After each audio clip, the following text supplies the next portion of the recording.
카페에서 가장 무서운 손님은 오래 앉아있는 손님입니다. 사람들이 하루 종일 자리만 차지하면 보통 장사는 망하기 때문이죠. 그런데 스타벅스는 다릅니다. 사람이 오래 앉아있을수록 오히려 돈을 법니다. 이상하지 않으신가요? 어떻게 이런 구조가 가능한 걸까요? 지금부터 스타벅스의 비밀, 진실을 알아보도록 하겠습니다. 여러분도 스타벅스 가보시면 노트북 펴놓고 하루 종일 앉아있는 사람들 한 번쯤 보셨을 거예요. 음료 한 잔만 시켜놓고 몇 시간씩 자리를 차지하고 있는 손님들 말이죠. 일반 카페였으면 아마 사장님이 속으로 저 손님 회전율 다 잡아먹네 이런 생각하지 않았을까요? 그런데 스타벅스는 이상하리 많지 아무렇지도 않게 영업을 합니다. 오히려 그런 손님들까지 편하게 받아주는 느낌이죠. 겉으로만 보면 손해 같아 보이는데 왜 이런 운영이 가능할까요? 스타벅스의 수익 구조를 안다는 게 처음엔 단순히 기업 이야기처럼 들릴 수 있습니다. 하지만 이 구조 하나 때문에 우리는 습관처럼 아무 생각 없이 포인트를 모으고 나도 모르게 돈을 먼저 맡기고 살아가게 됩니다. 지금 우리가 쓰는 편리함은 사실 아주 정교하게 설계된 금융 구조입니다. 오늘 이야기는 커피 브랜드 분석이 아니라 생활 속에 숨겨진 금융 시스템을 해부하는 이야기입니다. 많은 분들이 오해하는 것 중 하나가 바로 콘센트입니다. 카공족들 편하게 오래 있으라고 콘센트를 많이 깔아둔 거다라고 생각하기 쉬운데요. 원래 출발은 조금 달랐습니다. 스마트폰이 빠르게 보급되던 시기에 매장에서 충전이라도 편하게 할 수 있게 해주자는 정도의 발상이었죠. 그런데 그게 시간이 지나면서 자연스럽게 오래 머무르는 손님들까지 끌어들이는 기능을 하게 된 겁니다. 여기서 진짜 중요한 질문을 한번 던져볼게요. 똑같이 커피를 팔아서 먹고 사는 사업인데 왜 어떤 카페는 손님이 오래 앉아있으면 죽을 맛이고 스타벅스는 여유있게 웃고 있을까요? 카페를 이미 운영하고 계신 사장님이든 프랜차이즈를 고민 중인 예비 창업자든 혹은 나도 언젠가 카페 한번 해보고 싶다 생각하시는 분들이든 오늘 내용은 한 번쯤 꼭 짚고 넘어가실 만한 주제입니다. 왜냐하면 이 구조를 알고 나면 내가 하고 싶은 카페와 현실에서 살아남는 카페가 얼마나 다른지 감이 오기 시작하거든요. 먼저 이것부터 짚고 가야 합니다. 스타벅스는 겉으로 보면 분명 카페입니다. 하지만 실제로는 단순히 커피만 팔아서 살아가는 회사가 아닙니다. 커피는 눈에 보이는 상품이고 진짜 돈이 도는 구조는 그 뒤에 숨어있는 시스템에서 나옵니다. 숫자를 하나만 예로 들어볼게요. 스타벅스 코리아 기준으로 매장 하나가 한 달에 벌어들이는 매출이 평균 1억이 훌쩍 넘습니다.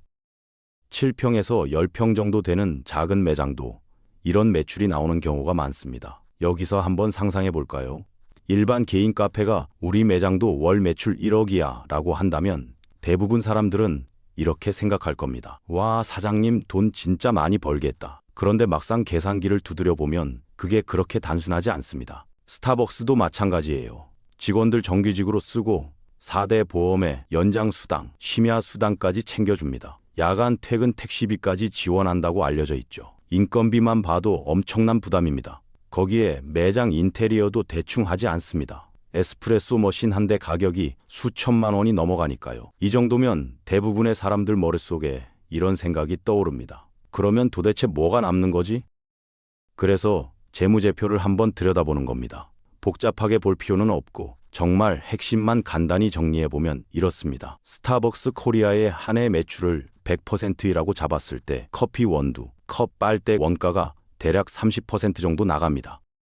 직원들 월급이 29%, 임대료가 10%, 시설 유지나 매장 운영 관련 비용이 10% 안팎. 이걸 다 합치고 나면 마지막에 남는 게 대략 10% 정도예요. 숫자로만 보면 고작 10%라는 생각이 들 수 있습니다. 여기까지 들으면 오히려 더 이상하죠. 아니, 영업이익이 10%밖에 안 남는데 그 돈 벌자고 이렇게 큰 회사를 굴린다고? 이게 바로 포인트입니다.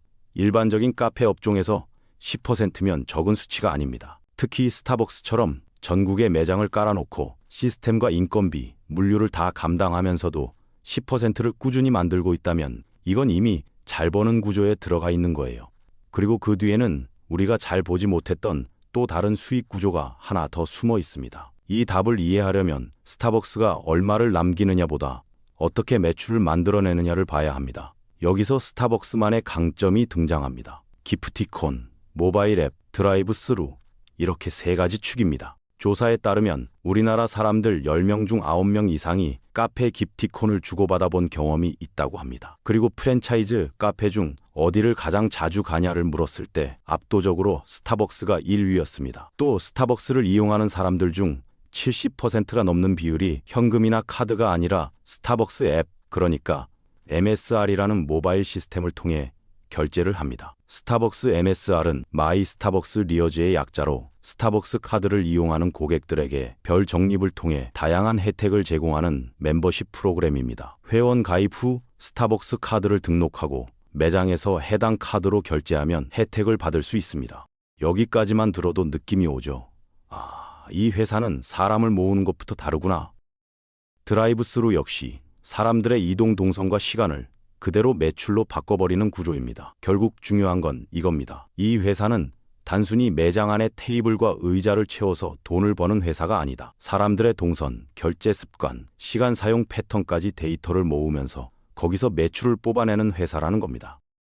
여기까지가 공간과 경험 이야기라면 이제 진짜 핵심인 돈 이야기를 해야겠죠. 아까 잠깐 언급했지만 스타벅스 앱을 쓸 때 대부분의 사람들은 선불 충전을 합니다. 잔액이 10,000원 밑으로 내려가면 자동 충전, 이런 설정 한 번쯤 해보셨을 거예요. 이게 무슨 뜻이냐면 우리는 스타벅스에 미리 돈을 맡겨두고 나중에 커피를 받아가는 방식을 쓰고 있다는 겁니다. 일반적인 가게는 상품을 먼저 주고 그 다음에 돈을 받습니다. 그런데 스타벅스는 돈을 먼저 받고 나중에 상품을 줍니다. 이 구조의 차이가 엄청납니다. 스타벅스 입장에서 보면 이 선불 충전금은 일종의 무이자 예금입니다. 우리가 은행에 돈을 맡기면 은행은 우리에게 이자를 줘야 하잖아요. 그런데 스타벅스는 이 돈에 아무 이자도 주지 않습니다. 그럼 이 돈을 어떻게 쓸까요? 재무제표를 보면 스타벅스가 이 선불 예치금을 굴려서 얻는 금융수익은 매년 수십억 단위로 발생하고 몇 년이 누적되면 수백억 원 규모로 커집니다. 어떻게 이런 구조가 가능한 걸까요? 토스, 카카오페이, 네이버페이 같은 핀테크 회사들은 고객이 맡긴 예치금을 아무데나 쓰지 못합니다. 법적으로 안전한 곳에 100% 보관해야 하는 규제를 받습니다. 그런데 스타벅스는 다릅니다. 이 돈은 스타벅스에서만 쓸 수 있는 돈이기 때문에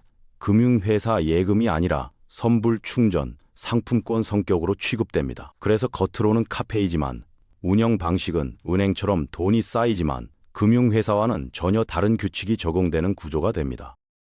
생각해보면 이 구조는 카페 업종에서 거의 유일합니다. 개인 카페가 이런 선불 시스템을 만든다고 상상해볼까요? 동네 카페 사장님이 우리 매장 앱 만들어서 미리 3만 원 충전하고 쓰세요 라고 했을 때 과연 얼마나 많은 사람이 그 앱을 깔고 충전을 할까요? 현실적으로는 거의 불가능에 가깝습니다. 그래서 스타벅스와 비슷한 것처럼 보이는 다른 카페들은 사실 게임 자체가 다르다고 보는 게 맞습니다. 여기까지 이야기를 듣고 나면 마지막으로 이런 생각이 드실 겁니다. 그럼 나는 어떤 프랜차이즈를 믿어도 되는 거지? 스타벅스는 1999년 이화여대 앞 1호점부터 시작해서 20년이 넘게 쌓아온 시간과 시스템이 있습니다. 물류, 데이터, 앱, 브랜드, 매장 운영, 모든 게 하나의 구조 안에 맞물려 돌아갑니다. 그래서 사람들은 이 회사에 돈을 먼저 맡기면서도 별로 불안해하지 않습니다. 신뢰가 쌓여 있기 때문이죠. 반대로 1, 2년 사이에 갑자기 매장이 폭발적으로 늘어나는 프랜차이즈들이 있습니다. 겉으로는 화려해 보여도 안쪽 시스템은 전혀 준비되지 않은 경우도 많습니다. 이런 곳들은 솔직히 말해서 지금 당장 매출이 잘 나온다는 이유 하나로 뛰어들기엔 리스크가 너무 큽니다. 대표가 내년에 그 브랜드를 계속 끌고 갈지 아니면 손 털고 떠날지 알 수 없기 때문입니다. 그때 피해는 고스란히 가맹점주가 떠안게 되겠죠. 그래서 오늘 이야기를 정리하면 이런 메시지로 귀결됩니다. 스타벅스도 커피 판매로 남기는 영업이익은 대략 10% 정도입니다. 숫자만 보면 그렇게 대단해 보이지 않을 수 있습니다. 하지만 그 뒤에 숨은 구조, 선불 충전, 예치금, 데이터, 물류, 그리고 브랜드 신뢰까지 합쳐지면서 이 회사는 카페 회사를 넘어서 금융 구조를 가진 플랫폼에 가까운 존재가 됩니다. 그리고 이 사실을 알고 나면 30에서 40% 남는다고 말하는 프랜차이즈를 볼 때 한 번쯤은 이렇게 의심해 보게 됩니다. 정말 그 구조가 오래 버틸 수 있는 구조인가? 오늘 스타벅스 이야기는 결국 이런 질문으로 끝나는 것 같습니다. 나는 앞으로 어떤 구조 위에 내 사업과 내 돈을 올려놓을 것인가? 오늘 이야기처럼 우리의 일상 속에 녹아있는 브랜드와 서비스 뒤에 숨어있는 돈의 구조와 시스템을 계속 같이 해부해 보겠습니다. 앞으로도 이런 이야기가 궁금하시면 구독으로 함께 해주세요.